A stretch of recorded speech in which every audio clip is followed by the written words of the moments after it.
talk about the switch up, guys. But hey, let's get into it. Oh, guys, and make sure to smash that like button if you haven't already. And for you guys over there on X, I'm going to close that one down soon. So make sure you guys head over here on YouTube. I'm going to go ahead and post it onto X soon. Mr. President, that Iran is begging to make a deal. True. They are so desperate to make a deal. Why haven't they made a deal with you yet? Because it's a very hard thing for them. They've had great independence. They've dealt with very weak and ineffective leadership on behalf of the United States and other countries, frankly, that allowed them to get away with murder. And I think they can't believe they're in the situation where they've been virtually decapitated. But if they're so desperate, Mr. President, why haven't they said yes to the terms you're proposing? Strong, they're proud. There are things they never thought they'd be doing that they're going to have to do. They've got no choice. And it takes a little while. You know, you're talking about 47 years of getting away with whatever they wanted. I mean, this should have been done long ago. This should have been done by other presidents or other countries. It doesn't have to be us, other countries. But they were very close to having a nuclear weapon twice. That was when I terminated the Iran nuclear deal, which was a path. And you know what's so tough about this right now? Now there's rumors that Iran might actually have a nuke, guys. So, yeah. So due to our aggression, Iran might actually have a nuke that we've been trying to avoid, well, since the Obama administration. But look at us now. And yeah, this is what's been going on in the global streets. This is what's been being talked about by, CIA and CIA analysts that aren't on Fox News. But yeah, they're pretty much saying that Iran might already have a nuke. And I don't believe it. And, I'm 50-50 on it because, I feel like we'd be able to catch them at the 90% and all that good stuff. But you never know. It all depends on how deep those underground bases truly are for us to honestly get a gauge on that. They might just have done better than what North Korea did. So we'll see as it comes down. But we all sit there and say that, yes, Iran can have a nuclear weapon. And all of us agree on that premise. The problem is, though, if we agree on that premise, then why are we doing things that are pushing them closer to a nuclear weapon? And then, to a nuclear weapon that they might already have. That deal, the JCPOA, that deal was tantamount to giving them a nuclear weapon. It was a horrible deal given by Barack Obama and really penned by him. It was a horrible deal. It was, it expired long ago. I terminated it. But had I not terminated it, it expired long ago. It was a short-term deal. It was a road to a nuclear weapon. They would have had a nuclear weapon 5 years ago. But, Mr. President, I'm curious because when you were campaigning, you said you would rip up the Iran nuclear deal, but negotiate a better deal. Why didn't you negotiate a better deal at the time? Because after it was ripped up, there weren't guardrails, and they escalated their production of enriched uranium. Excuse me.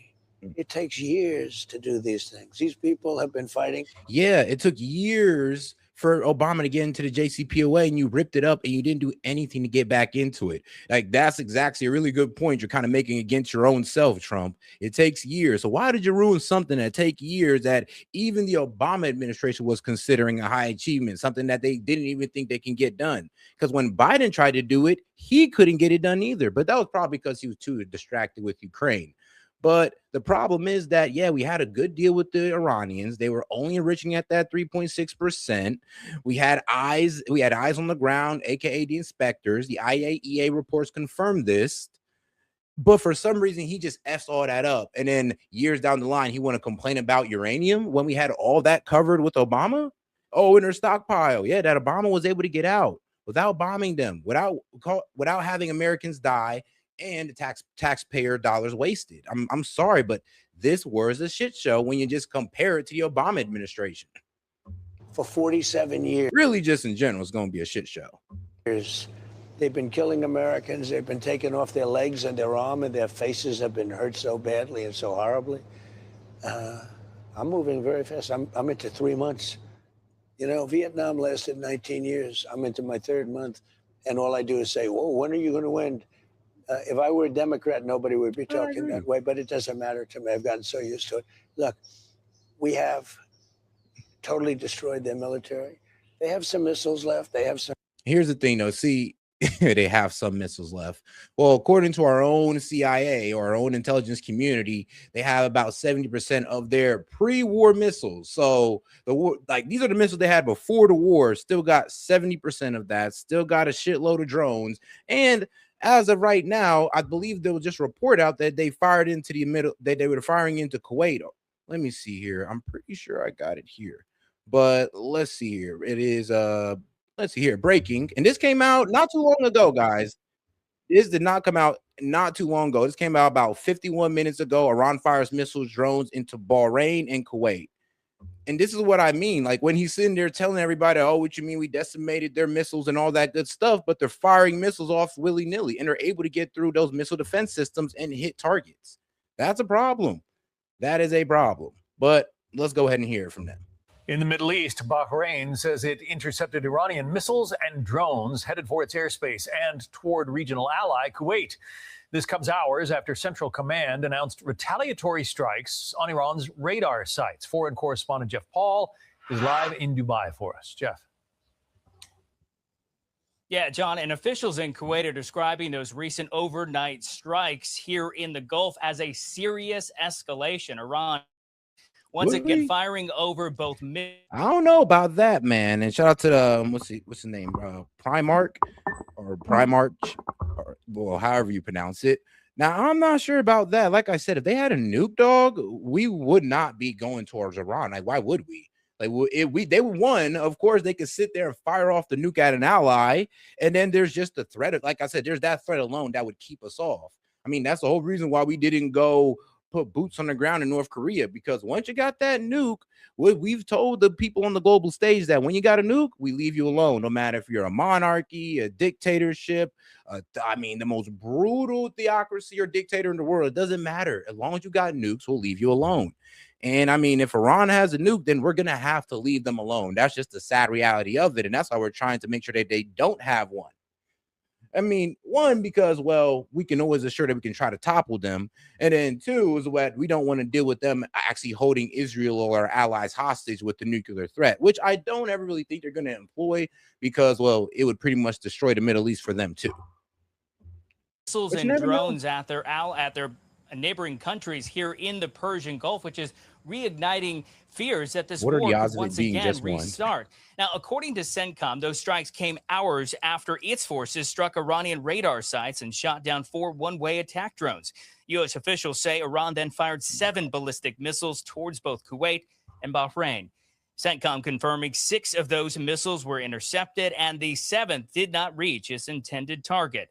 And we recently spoke with former CENTCOM Deputy Commander Vice Admiral Robert. Now, here's the embarrassing part about this, actually. There's pictures actually coming out around the Middle East that an airport in Kuwait and a military base in Kuwait has been hit, actually. So that's so we did intercept them, but we didn't intercept all of them.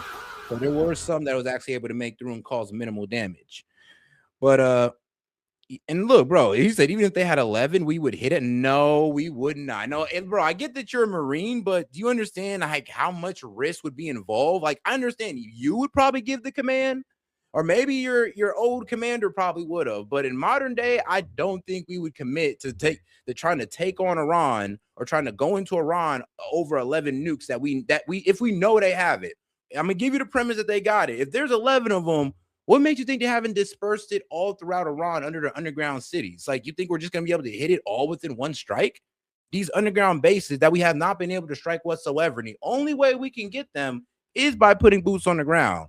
And when we put boots on the ground, it's going to be a bloodbath. It's going to be a shit show that I don't think the American people got the stomach for. But I mean, look, if that's what you would do, okay. But personally, I think most people are just going to back off and just be like, all right, well, I guess we got to work with the Iranians then, just like we did with the North Koreans. It's not going to be fun, but I mean, it's either that or nuclear holocaust. I mean, pick one, brother. Harwood, about the continued escalation in the region. He says Tehran isn't interested. You know what, dog? Look, I love people like you because you have all the confidence in the world in our military, and you should. But here's the thing. You like guys like you were saying the same thing at the beginning of this war, like, oh, what you mean, bro? We'll knock them out 4 to 2 weeks. They won't have time to close the strait. They can't do this, that, and the third. But then everything you guys said, I'm not talking about you specifically, but everything guys like you said turned out to be wrong. So excuse me, I'm sorry if I'm just already in doubt, because all the military guys that said we was gonna knock this out easy peasy, everything was gonna work out so smooth, was wrong on every level. Like, let's just keep it real on that. In peace talks, they're focused on survival, and this is his reaction to the recent Iranian strikes on Gulf countries. Predictable. To believe that the Iranians now would actually do negotiations is unrealistic. They never have. They've always negotiated but never concluded or lost a negotiation when never winning a war. Now, Iran continues to leverage. Now, yeah, and here's the problem. Yeah, Iran is pretty much, one, leveraging the Strait of Hormuz, and also leveraging the fact that they could touch our allies in the region and pretty much telling us, like, look, we'll stop all this. You can get the strait open. We'll stop attacking your allies, but you guys got to go ahead and, you know, pull Israel's coattail and pull them to the side and tell them to cut the shit. Stop what you're doing in Lebanon. No, I mean, here's the thing. Hezbollah have already rejected the ceasefire because Israel wants to keep part of southern Lebanon as part of the ceasefire. And I mean, the whole reason why Hezbollah even existed or came about in the first place was because of Israeli aggression in southern Lebanon. So it's kind of funny to expect them to give up what they were founded on. But we'll see how things work out. But as it works out right now, Hezbollah is pretty much saying, yeah, we're not doing that ceasefire. We'd rather just keep up the strikes with you to push you guys up out of southern Lebanon. And we'll see how that works out for them. What's happening in Lebanon? Despite a U.S.-backed ceasefire, Israeli forces and Iranian-backed militant group Hezbollah are still exchanging strikes. Iran's foreign minister says the fighting, if it keeps continuing on in Lebanon, the entire war could restart. In our view, there will certainly be a single fate for ending this war in Iran, in the region, and in Lebanon. That means either the war ends in both places, or the war continues in both places.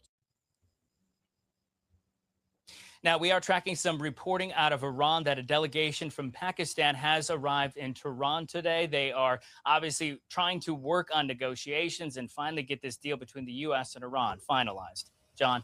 All right, Jeff Paul reporting live from Dubai. Thank you, Jeff. Live from Dubai.